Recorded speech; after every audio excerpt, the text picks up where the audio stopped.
हे पार्थ, क्या तुम जानते हो कि यह सारा संसार परिवर्तन के नियम से बंधा हुआ है? परिवर्तन ही जीवन का सत्य है। तुम जिस अज्ञात का भय करते हो, वह तुम्हें तुम्हारी सच्ची शक्ति से दूर कर रहा है। क्या तुमने सोचा है कि जो स्थिर है वह भी समय के साथ बदलता है? तुम्हें याद है जब तुमने अपने धनुष पर पहली बार तीर चढ़ाया था, तब तुम्हारे भीतर संदेह था, भय था, लेकिन आज वही धनुष तुम्हारा सबसे प्रिय साथी है। इसका अर्थ यह है कि तुमने अज्ञात को अपनाया और उसे अपनी शक्ति बनाया।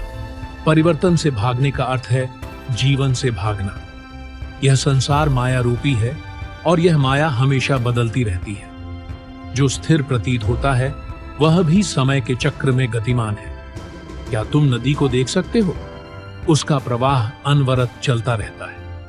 यदि वह रुक जाए तो वह स्वयं अपने अस्तित्व को खो देती है।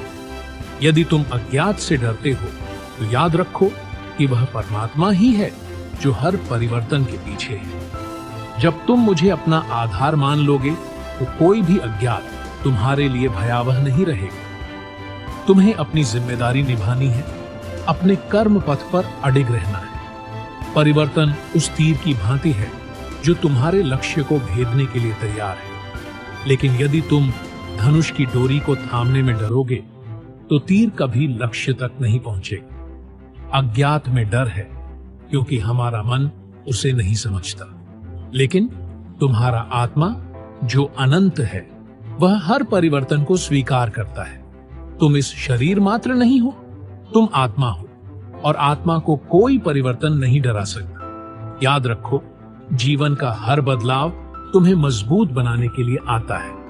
यदि वृक्ष अपने पुराने पत्तों को छोड़ने से डर जाए तो नए पत्ते कभी नहीं आ सकेंगे। परिवर्तन तुम्हें नए अवसर देता है, तुम्हें बेहतर बनाता है।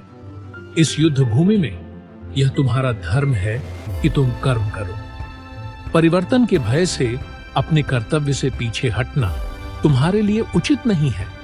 जो भी अज्ञात तुम्हारे सामने है उसमें ईश्वर का प्रकाश देखो, वह तुम्हारा पथ प्रदर्शक बनेगा। जो अज्ञात से डरता है वह कभी अपने सामर्थ्य को नहीं पहचानता।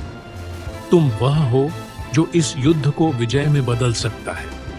केवल मुझे अपना मार्गदर्शक मानो और अज्ञात का स्वागत करो।